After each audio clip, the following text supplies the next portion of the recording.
Nunca presumas de conocer realmente a tu pareja, a menos que pertenezcas a ese raro 1% que se atreve a mirar de frente sus secretos más oscuros cuando ya no están.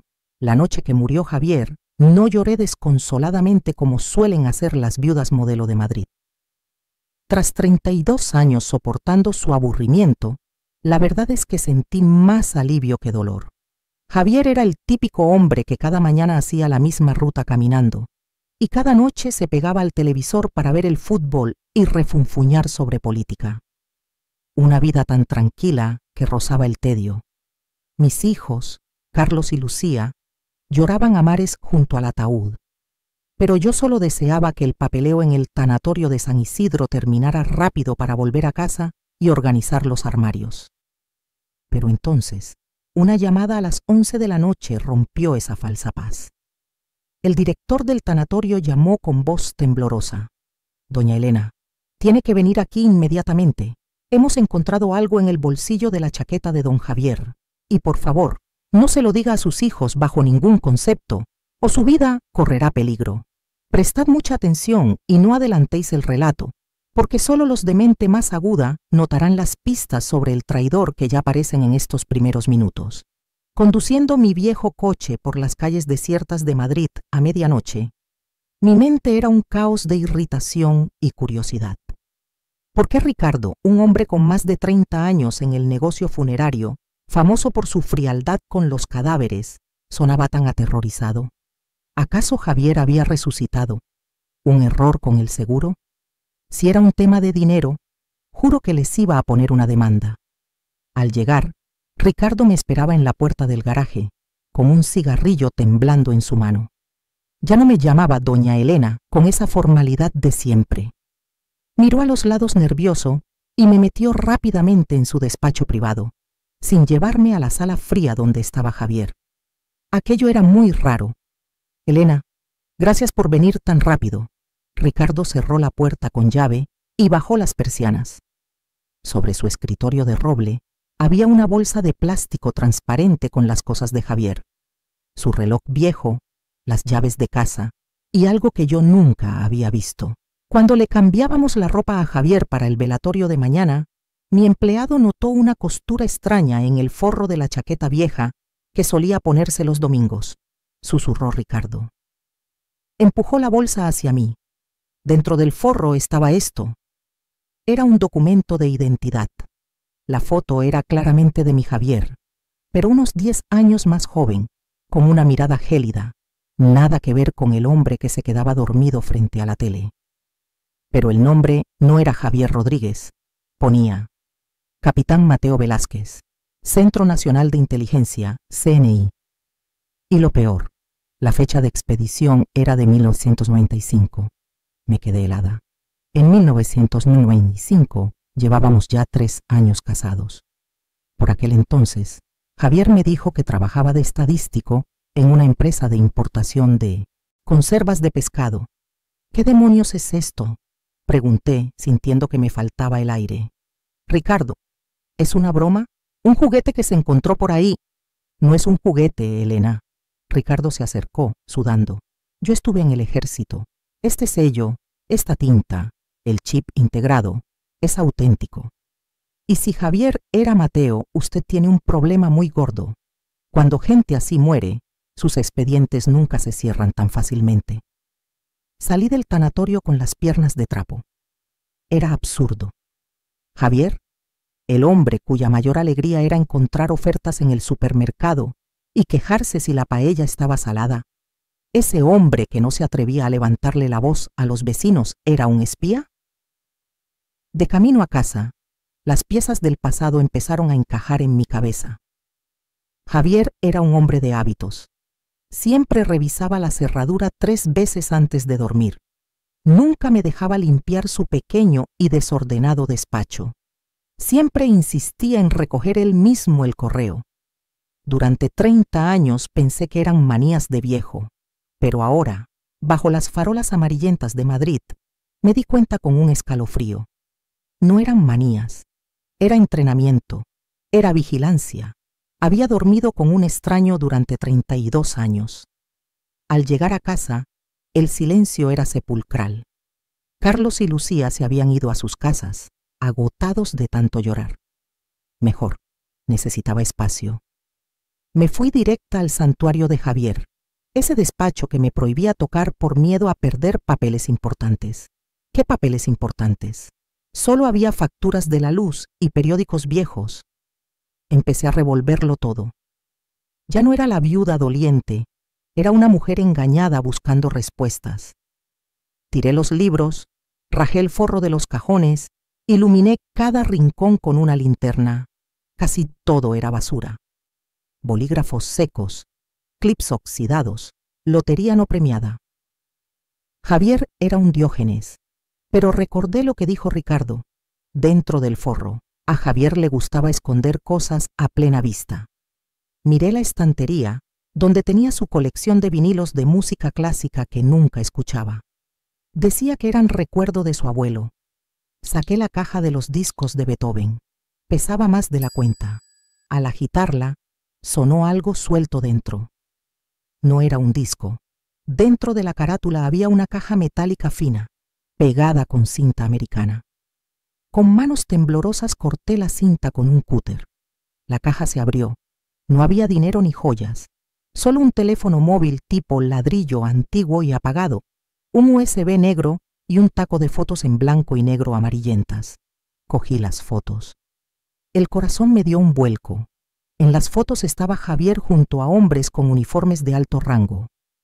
Pero la que más me llamó la atención fue una en la que estaba sentado en una terraza en Barcelona, cogiendo la mano de una mujer rubia, elegante, con gafas de sol. Sus gestos eran demasiado íntimos para ser solo amigos. Detrás de la foto, la letra de mi marido decía: Operación Otoño, 1998. Isabel sigue a salvo. El año que Carlos enfermó gravemente y Javier dijo que tenía que irse de viaje 2 semanas para ganar dinero extra para el hospital. ¿Estaba con esa tal Isabel? La traición me amargó la garganta. No solo una identidad falsa, sino también cuernos. Pero espera, había algo raro en esa foto. Detengámonos un momento. Si sois de los que veis esto solo por entretenimiento, podéis seguir. Pero os reto a pensar como detectives ahora mismo. Os acabo de contar que Javier cogía la mano de Isabel. La mayoría pensará en una aventura barata. Pero mirad la lógica. Un espía veterano como Javier, oculto durante 30 años, sería tan estúpido de guardar pruebas de una infidelidad en su caja de seguridad de vida o muerte.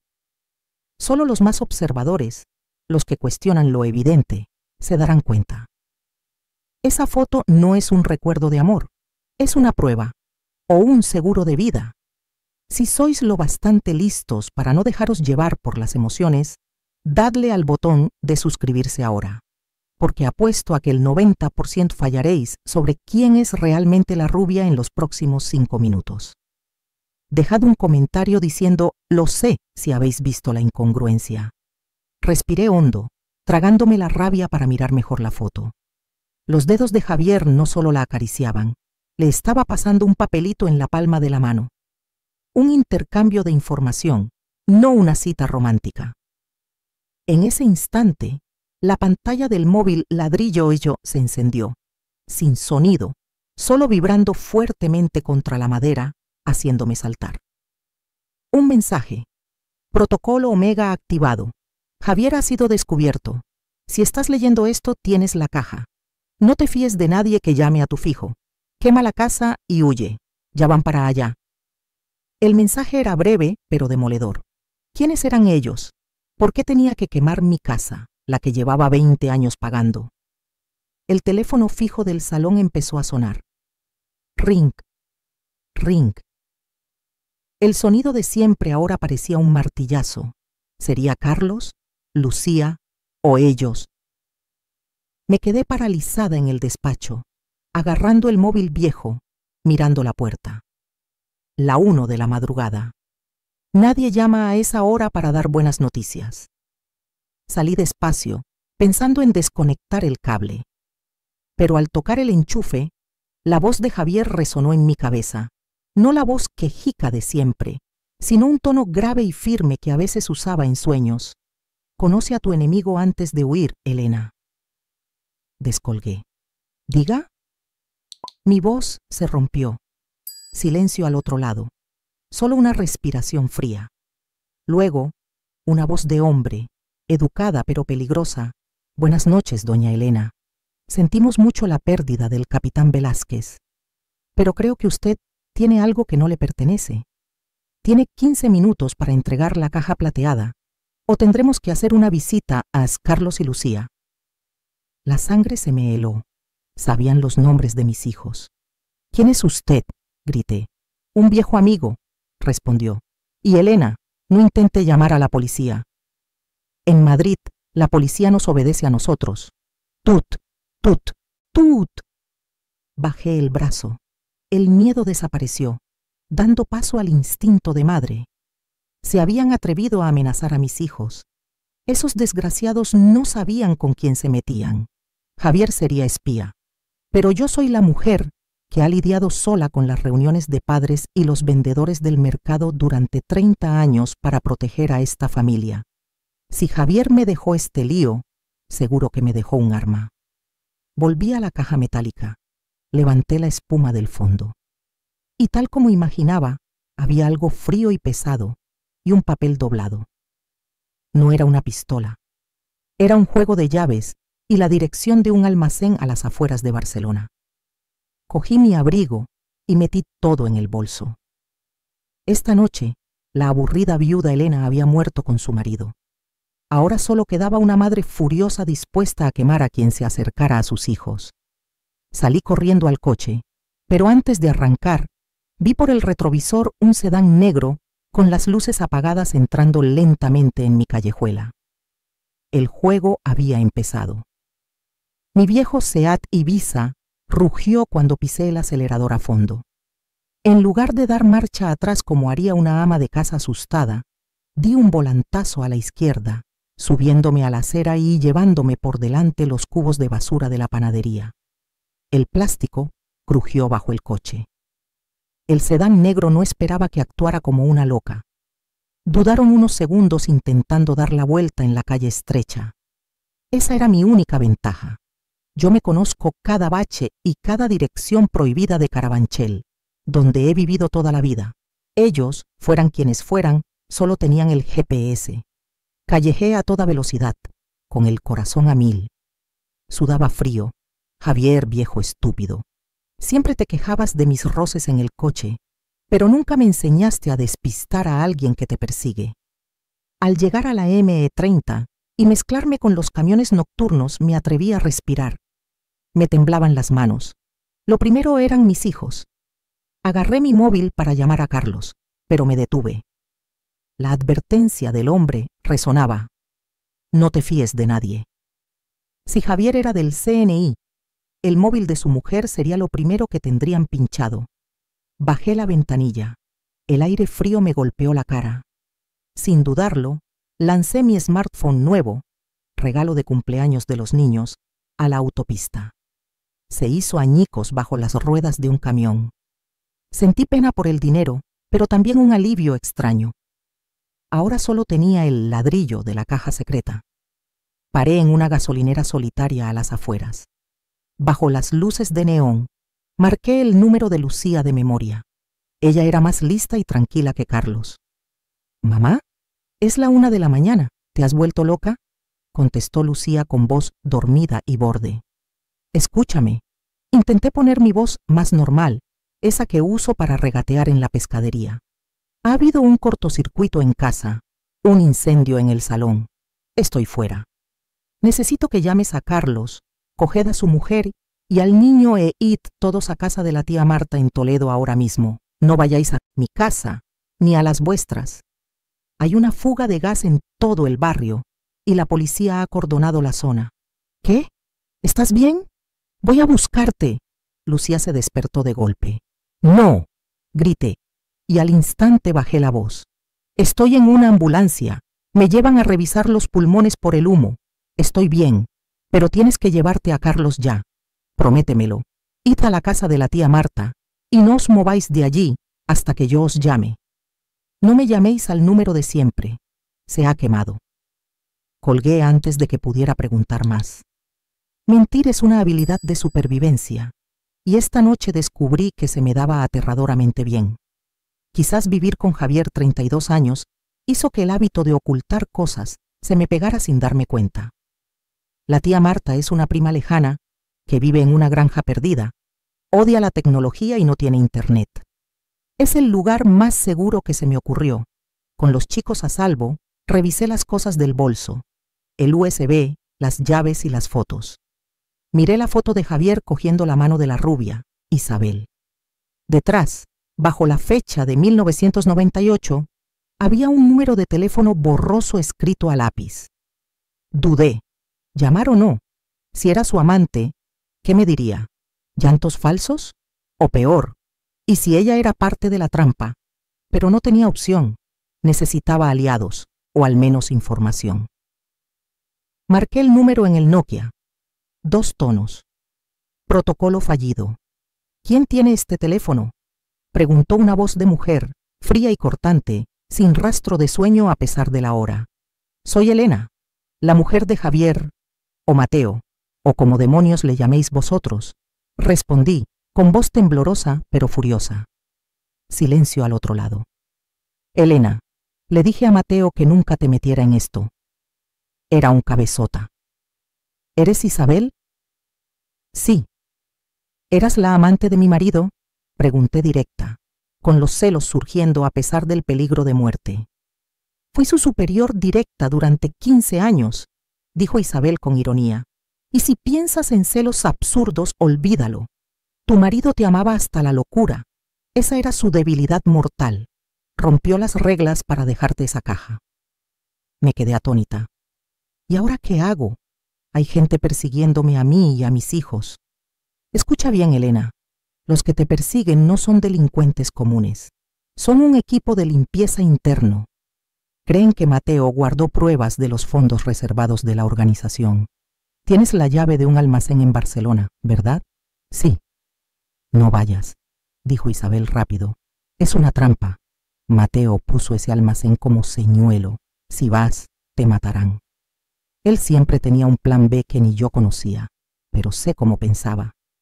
Mira el llavero. ¿Hay alguna llave que parezca normal pero no habrá nada en tu casa? Miré las llaves bajo la luz tenue del coche. Además de las de casa y el coche, había una llave pequeña, típica de buzón o taquilla de supermercado. Tenía un trozo de cinta aislante azul vieja pegada. Hay una con cinta azul, dije. Azul, tu color favorito. La voz de Isabel se suavizó. Mateo siempre fue un romántico estúpido. Piensa, ¿qué lugar frecuentabais que tuviera relación con el azul? ¿O dónde te sentías más tranquila? Ahí habrá escondido el verdadero seguro. ¿El lugar más tranquilo? Los recuerdos me golpearon. No eran viajes caros.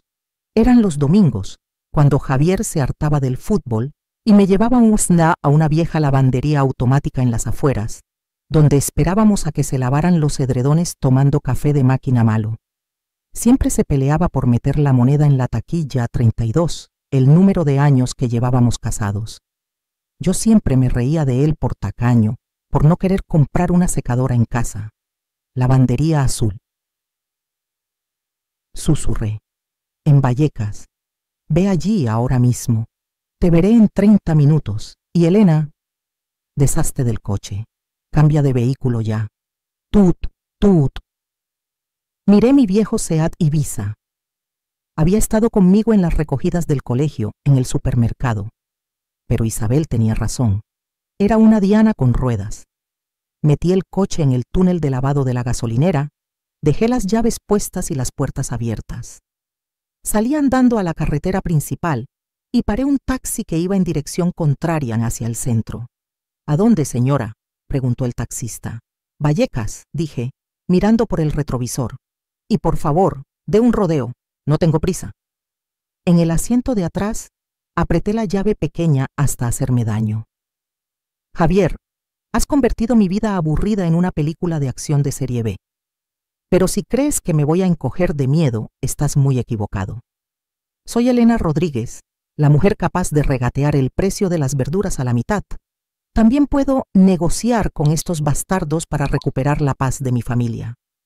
Solo que no sabía qué verdad escondía la taquilla 32, una salida o una sentencia de muerte.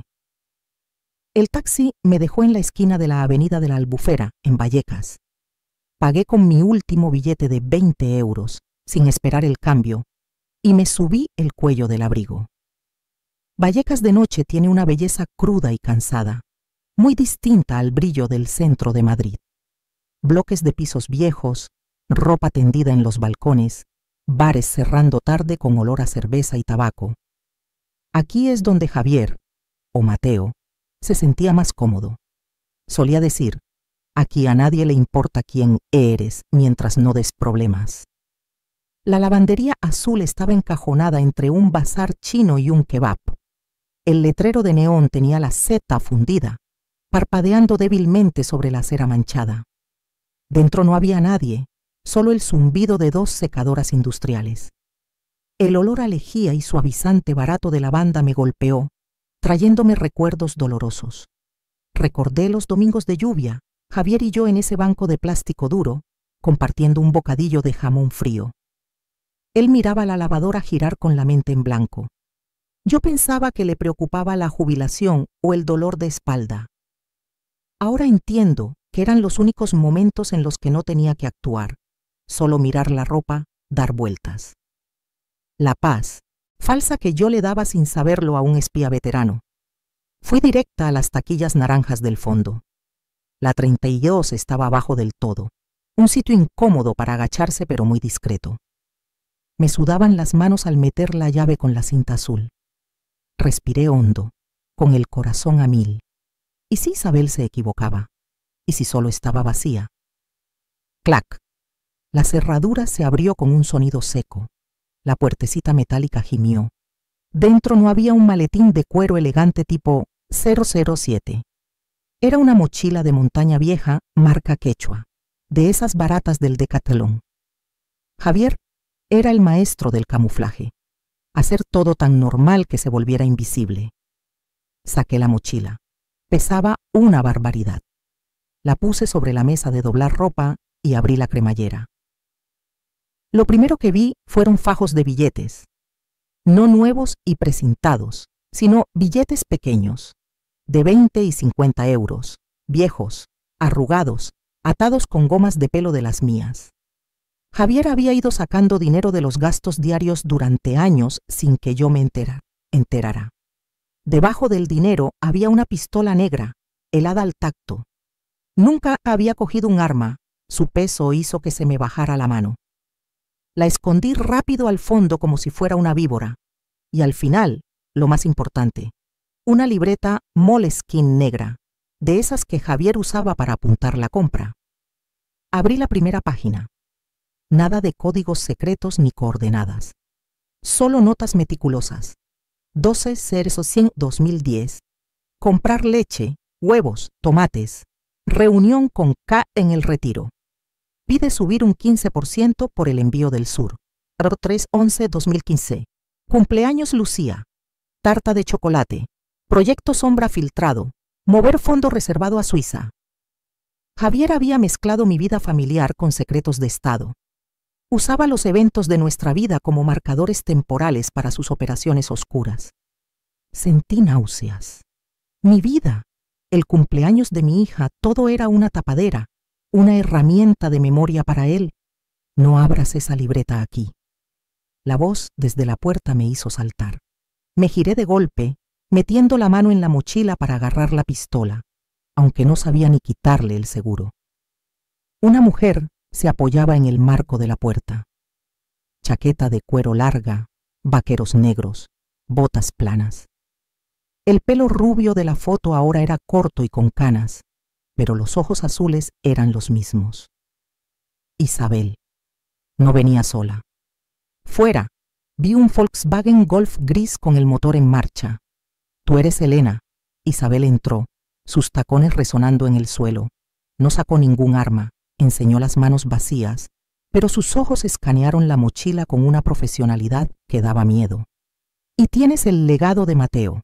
o mejor dicho, el seguro de vida de todos nosotros. No te acerques, gruñí apretando el arma dentro de la mochila. ¿Por qué debería confiar en ti? Eras la amante de mi marido. Isabel soltó una risa amarga y cansada. Se detuvo a 3 pasos, apoyándose en una lavadora. ¿Amante? Elena, ves demasiadas telenovelas. Mateo y yo éramos compañeros. Nos salvamos la vida en Beirut, en Moscú y en este agujero, esa mano en la foto. Me acababan de disparar en el costado y él me presionaba la herida para que no me desangrara mientras esperábamos la extracción. Guardaba esa foto no por amor, sino para recordar el precio de este trabajo. Su sinceridad me hizo dudar. O quizás fue el cansancio en sus ojos hundidos lo que me hizo ver que ella también huía. ¿Por qué le mataron?, pregunté temblando. Ricardo dijo que fue un infarto, pero... El infarto es la excusa perfecta para alguien con la tensión alta como Mateo, cortó Isabel. Le envenenaron, un tóxico que causa fallo cardíaco indetectable sin una autopsia a fondo. La razón, esa libreta. Mateo descubrió una red que vendía inteligencia a los cárteles mexicanos desde dentro del CNI. Iba a denunciarlo, pero se le adelantaron. Isabel dio un paso más. Elena, escúchame. Sé que estás furiosa. Te sientes traicionada por 30 años de mentiras. Pero él mentía para que tú pudieras vivir una vida normal, ir al mercado, discutir con los vecinos. Él ansiaba esa vida aburrida. Al acabar una misión, solo quería volver a casa para oírte refunfuñar porque no había bajado la basura. Eras su ancla para no volverse loco. Pero el ancla se ha roto y viene la tormenta. Tenemos que irnos, ya. ¿A dónde? A cualquier sitio menos Madrid. El taxi que cogiste ya ha sido registrado por las cámaras. El reconocimiento facial te localizará en 10 minutos si te quedas ahí pasmada. Como para confirmar sus palabras, se oyó una sirena a lo lejos, acercándose. No era una sirena normal de policía, sino el rugido de motores potentes. Miré la libreta, luego a Isabel. Tenía 2 opciones: quedarme llorando como una viuda débil o coger la mochila y pelear como la mujer de un espía. Cerré la cremallera de golpe. «Conduce tú», dije, echándome la mochila al hombro. Pesaba, pero extrañamente me hacía sentir más fuerte. «Pero te aviso, Isabel, si me traicionas, juro que uso esta pistola para volarte las rodillas, aunque no sepa cargarla». Isabel sonrió de medio lado, con respeto. «Trato hecho, doña Elena. Parece que Mateo eligió bien a quién dejarle el legado, al coche». Salimos de la lavandería justo cuando los faros de 2 SUV negros barrían el cruce. Isabel pisó a fondo y el Volkswagen se lanzó a la noche de Madrid, dejando atrás mi vida de mentira para siempre. En mi bolsillo, el ladrillo vibró de nuevo. Otro mensaje, pero esta vez no tenía miedo de abrirlo. «Soy Elena Rodríguez y la guerra acaba de empezar». El Volkswagen Golf volaba por la A4, dejando las luces de Madrid para hundirse en la oscuridad de Castilla-La Mancha. Isabel conducía con una concentración temible, ojos en el retrovisor, manos suaves sobre el cambio de marchas. El aire en el coche olía a tensión y a cuero viejo. «¿A dónde vamos?», rompí el silencio, abrazada a la mochila con la fortuna y el arma. «Toledo», respondió Isabel escuetamente. «Pero no entraremos en la ciudad. Hay una estación de servicio para camiones en el kilómetro 80. Tenemos que cambiar de coche. Este está limpio, pero no quiero arriesgarme con los satélites. Parece que sabes mucho de esto», dije con sarcasmo y amargura. «Seguro que habéis ensayado esta huida cientos de veces en esos viajes de trabajo falsos». Isabel me miró, con ojos fríos bajo la luz del salpicadero. «Puedes seguir haciendo de esposa celosa o puedes empezar a usar el cerebro para ayudarnos a sobrevivir. Mateo murió para proteger esa libreta. ¿Crees que te la dejó solo porque haces una buena paella?». Sus palabras me cayeron como un jarro de agua fría. Bajé la vista a la libreta Moleskine en mi regazo. La luz amarillenta de las farolas iluminaba las páginas mientras avanzábamos, mostrando la letra garabateada de mi marido. Abrí la página del 15 de marzo de 2018. Comprar bacalao salado. Elena se queja de que el grifo de la cocina lleva 3 días goteando sin arreglar. Precio bacalao, 14,50 euros. Fontanero, 60 euros, recordaba ese día. Discutí fuertemente con Javier porque no se despegaba de la tele mientras el goteo me volvía loca. Le grité que era el hombre más inútil de España. Pero espera, ese día no compré bacalao, compré pollo. Y el fontanero cobró 45 euros, no 60. Pasé otra página. 20 de noviembre de 2021. Cine con Elena. Película aburrida. Entradas 2 personas, 18 euros.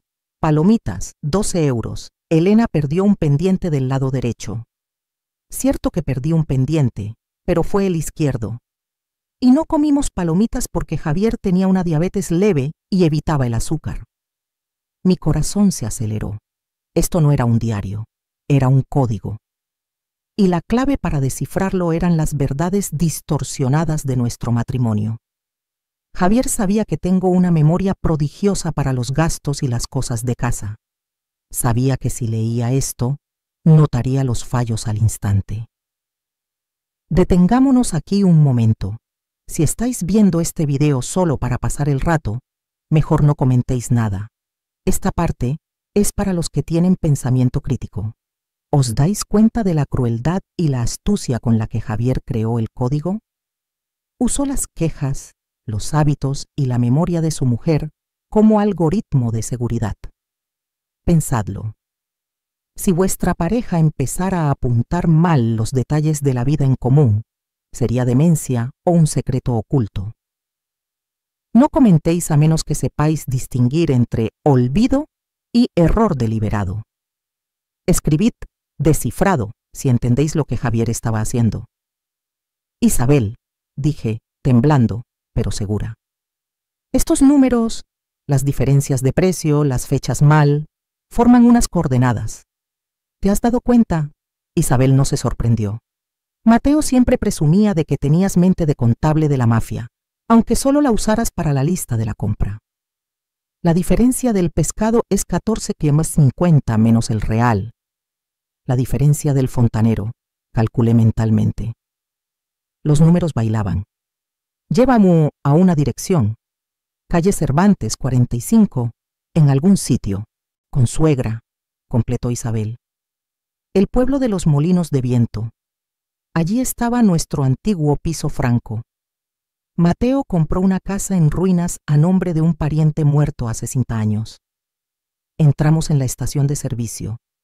Olor a gasoil y carne a la brasa. Isabel me llevó detrás de los baños, donde un camión frigorífico esperaba con el motor en marcha. El conductor es de los míos, susurró. Nos llevará hasta Toledo, y allí cogeremos otro coche a Consuegra. Subimos a la cabina. El conductor, un tipo gordo y barbudo, saludó a Isabel con la cabeza sin mirarme. Me tiró una manta de lana que apestaba a tabaco. Tápate la cara. Que no te vean las cámaras del peaje, gruñó. Encogida en la cabina, seguí mirando la libreta con la poca luz que entraba. Tenía que saber qué había descubierto Javier para que quisieran matarle. La última página, escrita a lápiz, con letra temblorosa muy distinta a la habitual. Parecía escrita justo antes de morir. Proyecto Halcón. No trafican con drogas. Trafican con el futuro. La lista de clientes está en el USB. Contraseña del USB. El día que más me arrepentí en mi vida. ¿El día que más se arrepintió? Fruncí el ceño. ¿Cuándo fue? El día que perdió los ahorros de 5 años en una inversión inmobiliaria fantasma. El día que vomitó sobre mi vestido de novia estando borracho. O cuando se olvidó de recoger a Lucía y la dejó 3 horas bajo la lluvia. Había demasiados días de arrepentimiento en la vida mediocre de Javier. Le pregunté a Isabel, ¿sabes cuál fue el día del que más se arrepintió? Isabel miró por la ventana, perdida. Tenía miles de arrepentimientos, Elena. Arrepentirse de meterme en esto, de no salvar a su compañero en Bilbao en 2005. Pero el mayor, Se calló un rato. Una vez, borracho tras una misión en Marruecos, me dijo: el día que más me arrepiento es el día que tuve que elegir entre ser un héroe y ser un marido. ¿Qué día fue?, insistí. El 12 de octubre de 1992. Me quedé helada. Fue el día de nuestra boda. El dolor me atravesó como un cuchillo. El día más feliz de mi vida era el que más lamentaba él.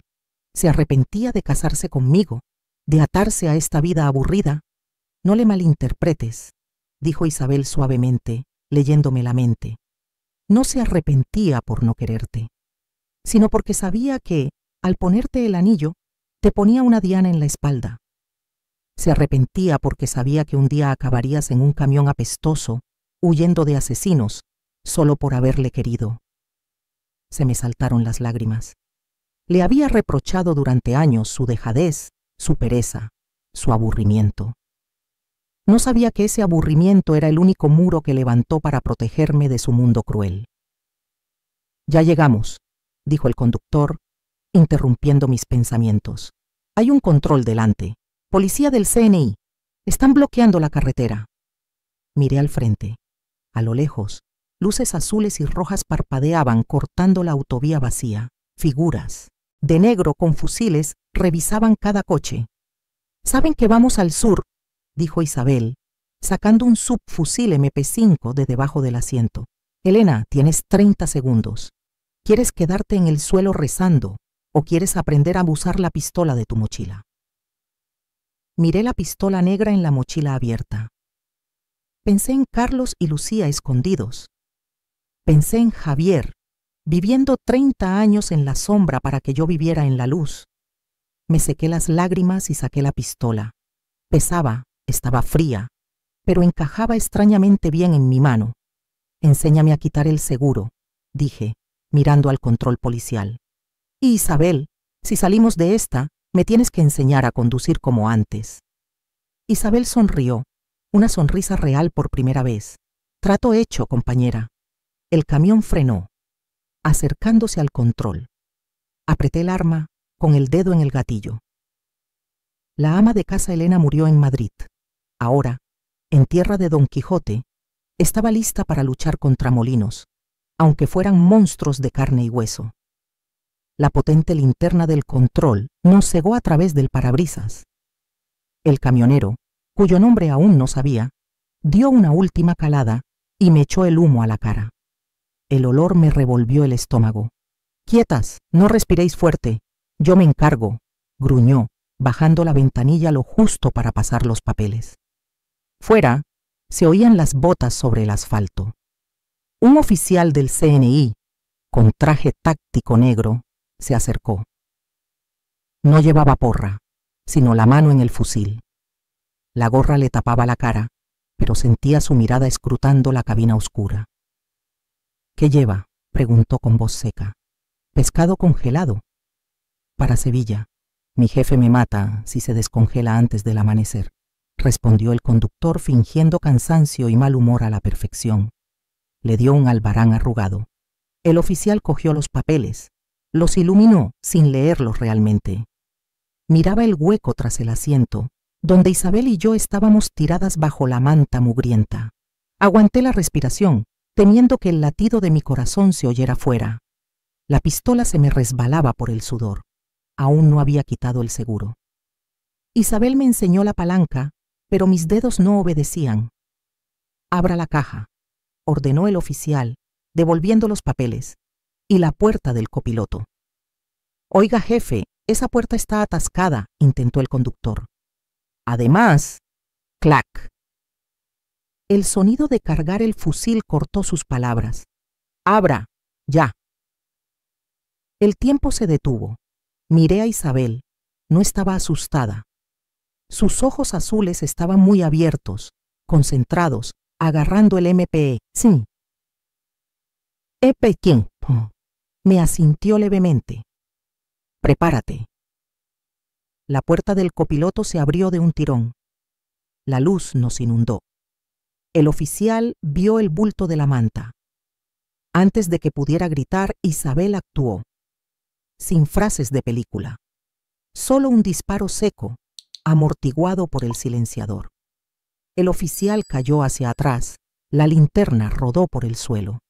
¡Acelera!, gritó Isabel. El conductor soltó un taco y pisó a fondo. El camión de 18 ruedas rugió y embistió la barrera de madera. Disparos detrás, las balas golpeaban la caja como granizo. El retrovisor derecho estalló. Cerré los ojos con la pistola en la mano. No disparé. No pude. ¿Cobardía o instinto? No lo sé. ¡Al camino de tierra! KOM 84, ordenó Isabel, fría como el hielo. El conductor giró bruscamente a la derecha. El camión se metió en un camino lleno de baches entre olivares. Saltábamos dentro de la cabina. Íbamos a oscuras para evitar helicópteros. Tras 10 minutos de huida silenciosa, frenó en seco. Fin del trayecto. El motor se calienta, a pie, dijo, saltando fuera. Salí temblando. El aire frío del campo olía a tierra y plantas, muy distinto a la pólvora de la cabina. Isabel ya estaba fuera, revisando el cargador. Quedan 5 kilómetros a Consuegra. Cruzaremos el campo, dijo, evaluándome. Lo has hecho bien. Yo no he disparado, balbuceé avergonzada. No has gritado y no has estorbado. Para ser la primera vez es excelente, dijo Isabel, y se volvió al conductor. Tú ya sabes a dónde ir, que no te pillen. El conductor asintió y desapareció en la noche. Quedamos solas en medio de la nada. Caminamos casi 1 hora. Mis zapatillas de deporte, las de andar por el parque, estaban llenas de barro. Al final, unas siluetas gigantes aparecieron en la colina bajo la luna. Los molinos de Consuegra. Se alzaban imponentes y silenciosos como los gigantes de Don Quijote. La casa de seguridad de Javier estaba en las afueras del pueblo, una construcción de piedra antigua con el tejado hundido en una esquina. Parecía más una ruina del siglo pasado que una base de inteligencia. Isabel apartó un ladrillo suelto en la base de la pared y sacó una llave oxidada. Entramos. El olor a humedad y polvo nos envolvió. Isabel encendió una linterna pequeña, tapando la luz con los dedos. La habitación estaba vacía, salvo por una mesa de madera podrida y una silla. Pero cuando Isabel levantó la alfombra rota, apareció una trampilla. Bajo el suelo, en un sótano estrecho, el aire era más seco y olía a papel viejo. Isabel activó un generador a batería y una bombilla amarilla iluminó débilmente la sala secreta. Las paredes estaban cubiertas de mapas, fotos robadas y organigramas de bandas criminales. Pero lo que más me llamó la atención fue un portátil viejo sobre la mesa. No tenía conexión a Internet, una máquina completamente limpia. Es la hora, Elena, dijo Isabel señalando el ordenador. Mete el USB. Lo hice. La pantalla pidió una contraseña. Respiré hondo y tecleé 1292. Acceso concedido. Aparecieron carpetas. Pero no eran expedientes criminales normales. Los nombres de las carpetas eran de grandes empresas, bancos prestigiosos y políticos que veía en las noticias cada noche. Isabel abrió un archivo llamado Proyecto Halcón Clientes. Mis ojos recorrieron la lista. No había nombres extraños de capos de la droga. En su lugar, nombres de jueces del Tribunal Supremo, rectores de universidades famosas, directores de los mayores hospitales de Madrid. ¿Quiénes son?, pregunté con ganas de vomitar. Son los clientes, dijo Isabel con asco. La organización Halcón no trafica con drogas. Secuestran a niños con alto coeficiente intelectual de orfanatos o barrios marginales. Les lavan el cerebro y los entrenan para ser herramientas perfectas. Asesinos, hackers, espías económicos, para servir a esta élite. Me quedé horrorizada. ¿Javier luchaba solo contra todo este sistema podrido? Y esto, Isabel abrió otro archivo.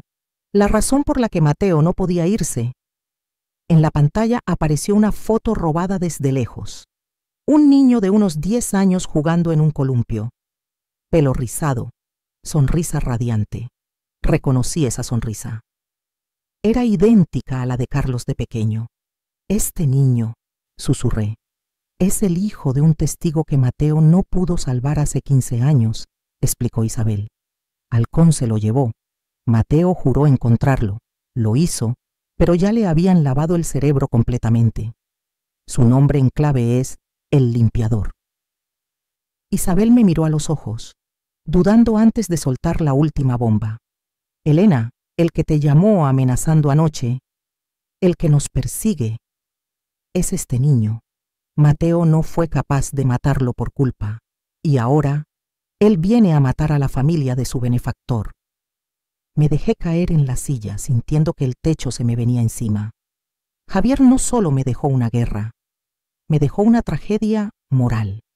Mi enemigo no era un monstruo, era una víctima, un niño con el alma robada que mi marido intentó salvar toda su vida sin éxito. Y ahora yo, una ama de casa que nunca ha matado ni una gallina, tenía que acabar con esto. Miré la pistola en la mesa. Ya no era un trozo de hierro, era el peso de una decisión. ¿Cuánto tiempo tenemos?, pregunté con la garganta seca. Poco, respondió Isabel, mirando un mapa satelital con una luz roja parpadeando. Porque el limpiador acaba de activar el localizador de tu coche. Sabe que lo abandonamos. Deducirá que venimos hacia aquí. Tienes unas 2 horas para aprender a disparar y dar en el blanco, Elena. Porque cuando llegue, él no dudará como tú. Fuera, el viento silbaba entre las aspas de los molinos, sonando como lamentos de almas olvidadas.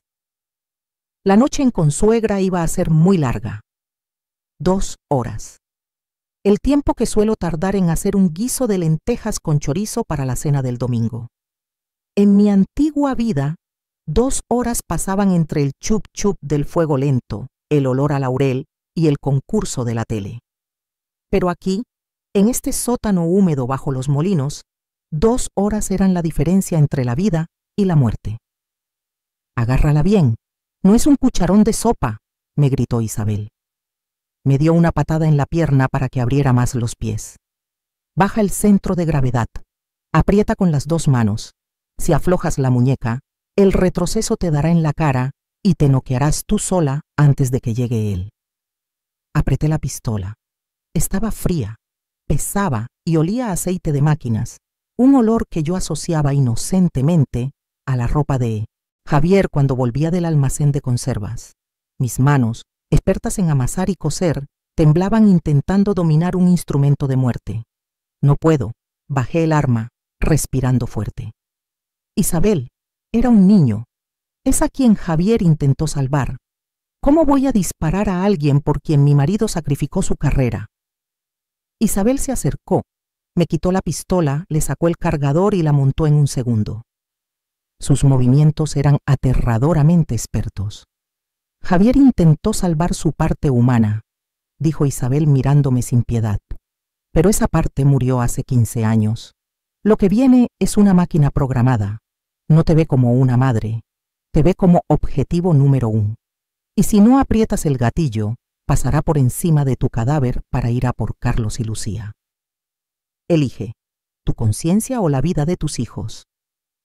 Los nombres de Carlos y Lucía fueron como una descarga eléctrica. Recordé a Carlos sonriendo al graduarse, a Lucía llorando por su novio. Soy madre. El instinto maternal no es solo caricias. En su forma más pura, es brutalidad para proteger a la cría. Le arranqué la pistola a Isabel. Enséñame a quitar el seguro, dije, endureciendo la voz.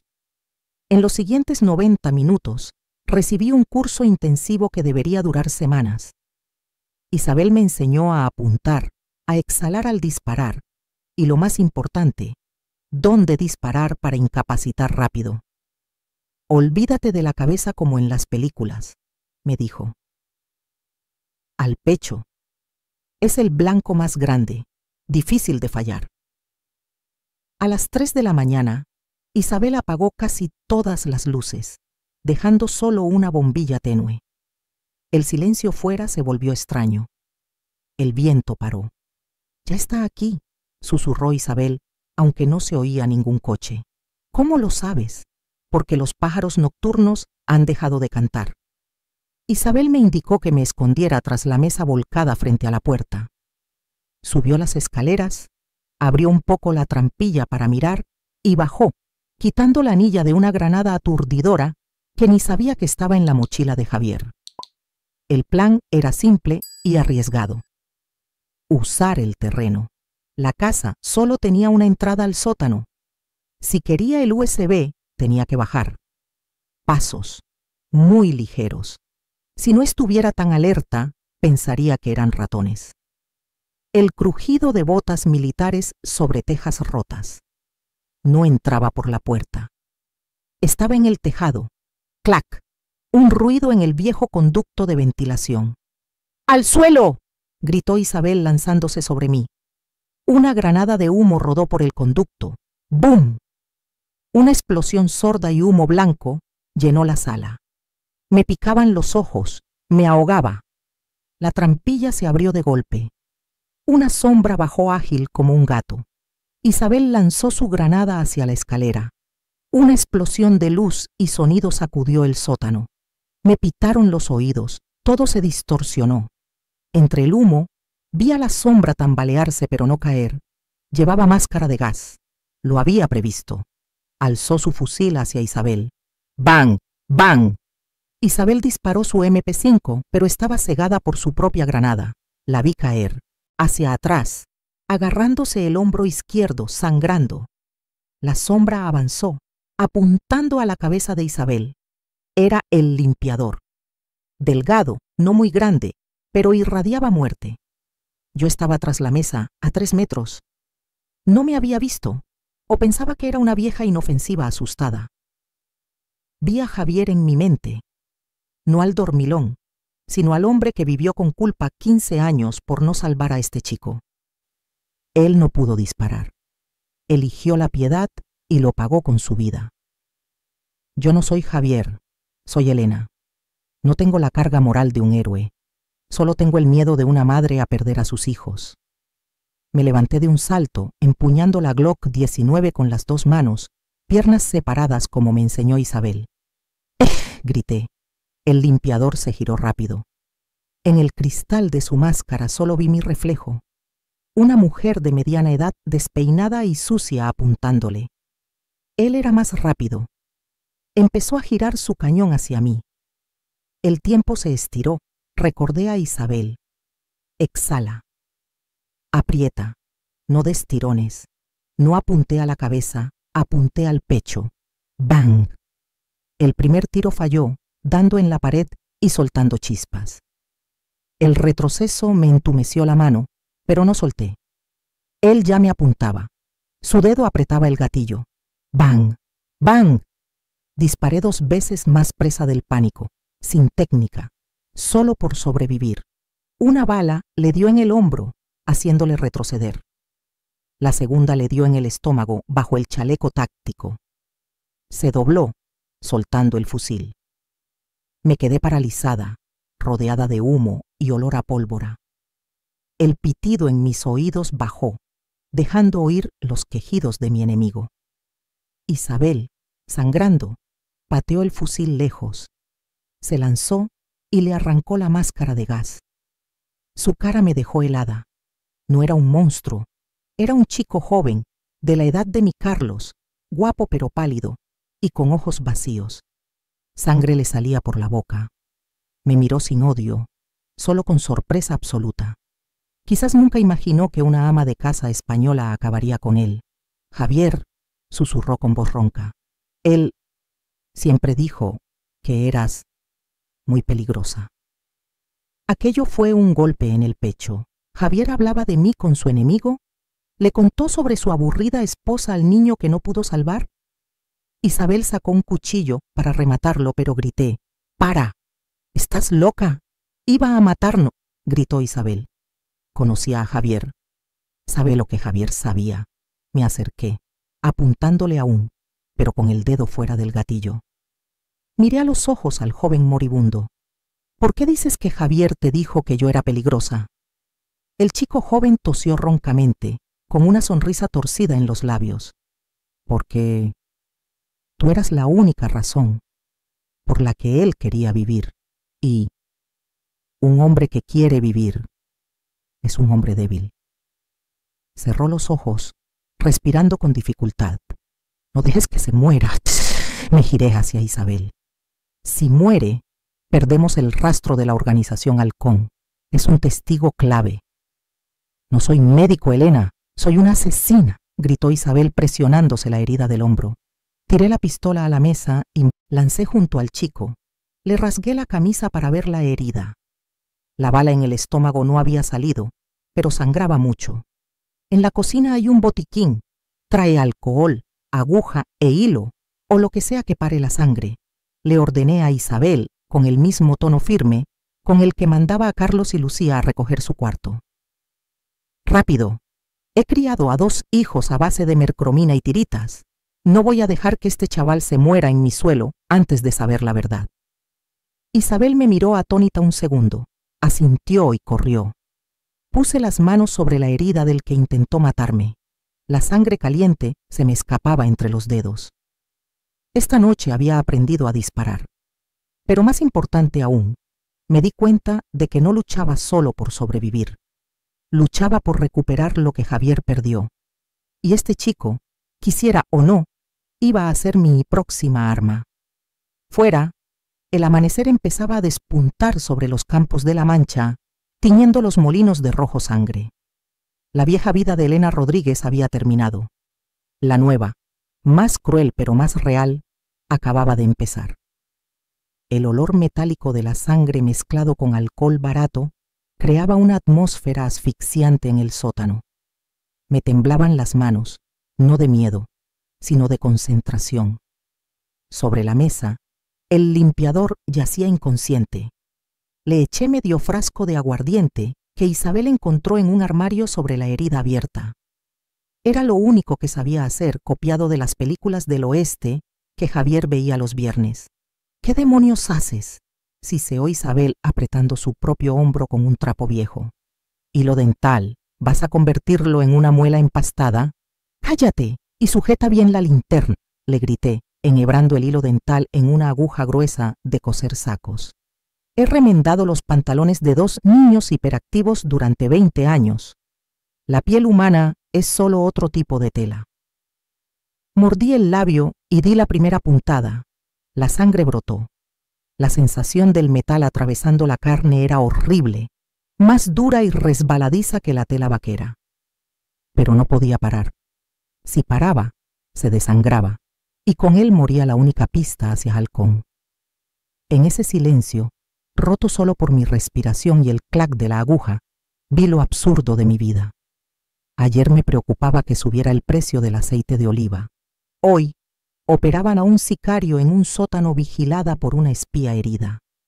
Si estáis siguiendo este viaje de locos y sentís el corazón a 1000, no dudéis en darle al like ahora mismo. Y lo más importante, si tenéis amigos que desprecian a las amas de casa, que piensan que solo valemos para la cocina, compartidles este video.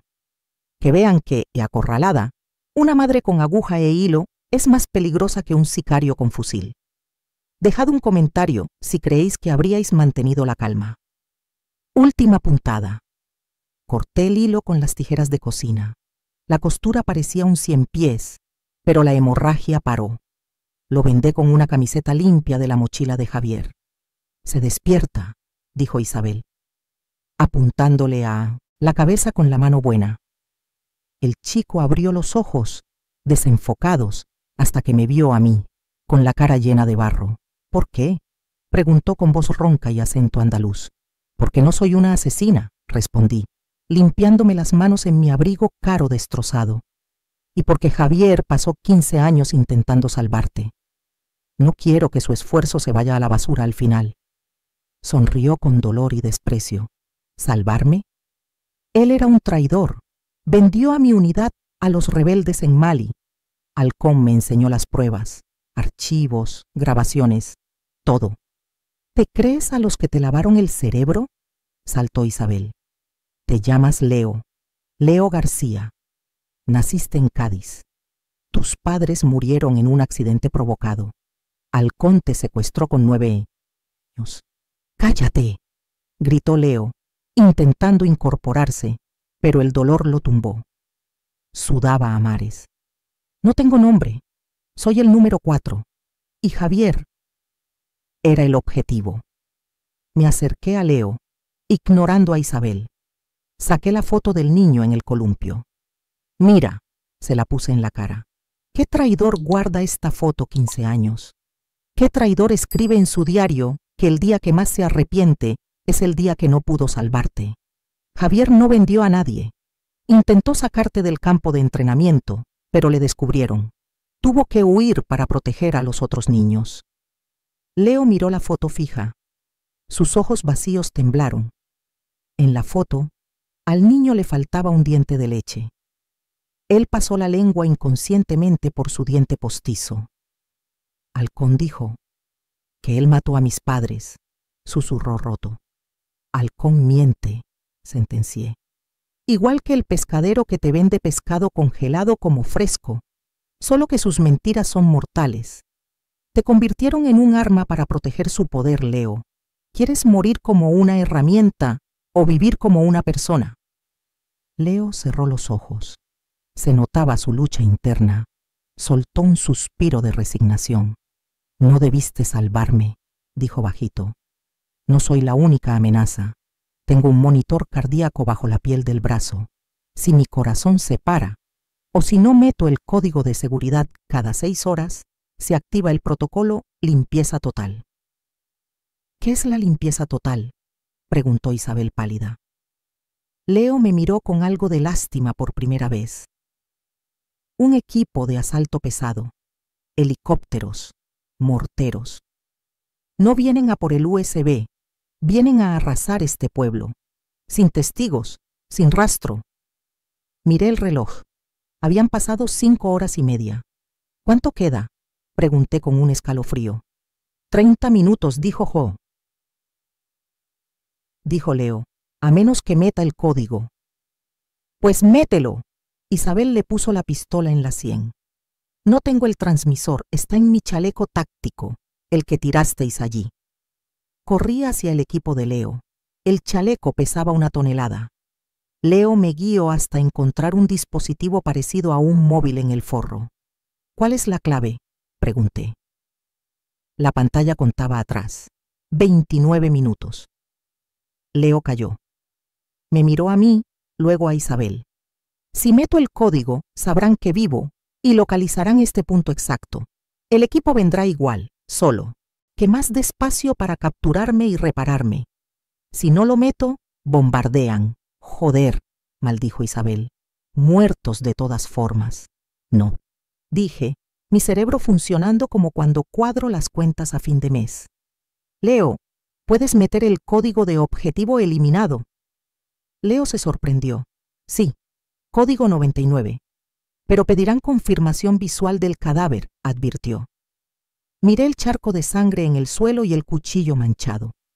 Les daremos un cadáver, dije con una frialdad que me asustó. Isabel, coge el teléfono. Leo, túmbate y hazte el muerto. Voy a echarte un poco más de sangre de cerdo. Digo, tu propia sangre en la cara. ¿Vas a engañar a una agencia de inteligencia con sangre y teatro? Isabel me miró como si estuviera loca. ¿Por qué no?, respondí. He engañado a todo mi barrio, fingiendo que éramos la familia perfecta durante 30 años mientras mi marido era espía. El teatro es mi especialidad. Monté la escena rápido. Leo en el suelo, ojos abiertos, cubierto de una mezcla de sangre y salsa de tomate que encontré en la despensa. Rasgué más su ropa. Hice la foto con el dispositivo de Leo intentando no temblar. Envíalo, ordené. Leo tecleó. Código 99. Archivo adjunto. Enviando. 10 segundos eternos. Ping. Mensaje verde. Confirmado. Equipo de limpieza abortado. Equipo de recogida en 2 horas. Mantenga posición. Suspiramos aliviados. 2 horas. Habíamos comprado tiempo. Estás loca, Elena, dijo Leo, limpiándose el tomate. Por primera vez parecía un chico normal, pero eres más lista de lo que Javier creía. No me alabes todavía, Merepe. Me levanté. Tenemos 2 horas para esfumarnos de aquí, con una herida en el hombro, otro con la tripa cocida y una ama de casa agotada. Y necesitamos un coche. Tengo coche, dijo Leo con esfuerzo. Escondido en el robledal a 1 kilómetro, un Land Rover blindado. Perfecto. Isabel ayudó a Leo. Pero no vamos a huir más, dije, mirando el mapa de la pared. Mi vista se clavó en un nombre rodeado en rojo. Urbanización La Finca. Javier huyó toda su vida. Yo estoy harta. Leo, ¿sabes quién es el jefe de Halcón, verdad? Sí, asintió Leo. Vive en la finca. Pues vamos a hacerle una visita, declaré, ajustándome la mochila. Voy a llamar a su puerta, no como la mujer de un espía, sino como una madre muy, muy cabreada. Salimos del sótano hacia la luz del sol cegadora de España. 3 figuras destrozadas, un asesino reformado, una espía acabada y una ama de casa rebelde. El equipo más raro del mundo, pero tenía el presentimiento de que éramos la peor pesadilla de Halcón. El Land Rover blindado de Leo se deslizaba suavemente por la A42 hacia Madrid. Dentro olía a sudor y desinfectante. Leo iba tumbado atrás, pálido. Isabel conducía con una mano, dolorida. Y yo, Elena Rodríguez, me limpiaba la cara con toallitas de bebé en el asiento del copiloto. Julián Calvo, repitió Leo débilmente. Chalet número 1, bloque 4, La Finca. Me estremecí. Julián, Calvo. Ese nombre lo conocía cualquier ama de casa. Presidente de la Fundación Futuro Verde, el empresario filántropo que salía en las revistas del corazón. Yo compré su aceite de oliva solidario en el Mercadona la semana pasada. ¡Qué ironía! Financié las balas de mi enemigo. No es solo un empresario, siguió Leo. Es el arquitecto de Halcón. Todos los niños secuestrados pasan por sus orfanatos. Los selecciona como ganado. La finca es la urbanización más segura de Europa, dijo Isabel mirando el retrovisor. Cámaras térmicas, seguridad privada armada, vallas electrificadas. No podemos entrar a lo bruto. Nos acribillarán. Tengo pase. Leo sacó una tarjeta negra manchada de sangre. Soy su guardaespaldas personal para trabajos sucios. Los de la puerta conocen este coche. Pero estás muerto, le recordé. Según el mensaje, eres un cadáver. Si Calvo revisa el sistema, la tarjeta no funcionará. Es una apuesta. Leo se encogió de hombros con dolor. O entramos por la puerta principal, o saltamos la valla y nos comen los perros. Llegamos a Pozuelo. Calles impolutas, árboles perfectos. El dinero aquí olía a silencio. Al llegar a la garita de seguridad de la finca, se me encogió el corazón. 2 guardias de negro salieron, mano en la pistola. Isabel bajó la ventanilla. Llevaba gafas de sol para ocultar el cansancio. Leo se escondió bajo la manta atrás. «¿Coche del equipo 4?» preguntó el guardia mirando la matrícula. Miró dentro y se paró al verme. Una señora de mediana edad, despeinada, con un abrigo sucio de barro en un coche táctico. Yo no pintaba nada allí. Frunció el ceño. «¿Quién es usted?» El momento de la verdad. Podía sacar la pistola, pero eso era estúpido. Recordé mis peleas con los encargados de las tiendas, con el director del colegio. El arma más fuerte de una mujer no es una pistola, es la actitud. Le quité las gafas a Isabel, miré al guardia con el desprecio absoluto que he ensayado 30 años cuando alguien se me cuela en la caja del súper. ¿Que quién soy?, le solté con voz chillona y autoritaria. Soy la nueva ama de llaves del señor Calvo. Y este chofer inútil, señalé a Isabel, ha cogido un bache y me he tirado el gazpacho encima. Mire mi abrigo, abra la puerta ya. Si el señor Calvo tiene que esperar 1 minuto más por su almuerzo, le juro que el primero en irse a la calle será usted. El guardia se quedó a cuadros. Sabía tratar con asesinos, pero no con una gobernanta furiosa. El clasismo de los ricos es el mejor escudo. No se atrevió a dudar. «Disculpe, señora», balbuceó, y pasó la tarjeta de Leo. Luz verde. La puerta se abrió. Isabel aceleró. Suspiró hondo. «Das miedo, Elena», murmuró. «Prefiero un tiroteo con rusos que discutir contigo. Son habilidades de supervivencia», dije, agarrando de nuevo la Glock en mi bolso. Aparcamos frente a una mansión moderna de cristal, la guarida del monstruo. Bajé del coche. El sol de mediodía me daba en la cara. Me alicé la ropa y el pelo. Ya no era Elena, la viuda. Era la furia de todas las madres a las que les robaron sus hijos. ¿Listos?, pregunté a mis compañeros rotos. Isabel cargó el arma. Leo salió cojeando. «¡Vamos!», dije y toqué el timbre. Un sonido elegante que anunciaba el fin de un imperio. La puerta de roble se abrió. Julián Calvo estaba allí, copa de vino en mano, con cara de sorpresa arrogante al ver a 3 mendigos heridos en su puerta.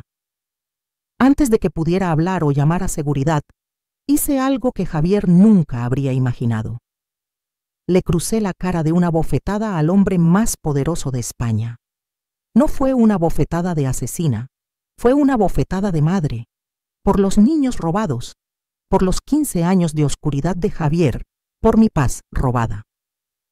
«No se moleste en llamar a seguridad», dije fría levantando el USB. Antes de tocar el timbre he enviado todo esto a la Europol y a los 5 periódicos más grandes de Madrid. Puede matarnos ahora, pero no puede matar la verdad que ya está en Internet. Sirenas a lo lejos rompieron la paz de la finca. El Imperio Halcón no cayó con una lluvia de balas, sino por la valentía de gente corriente sacando la basura a la luz. 6 meses después.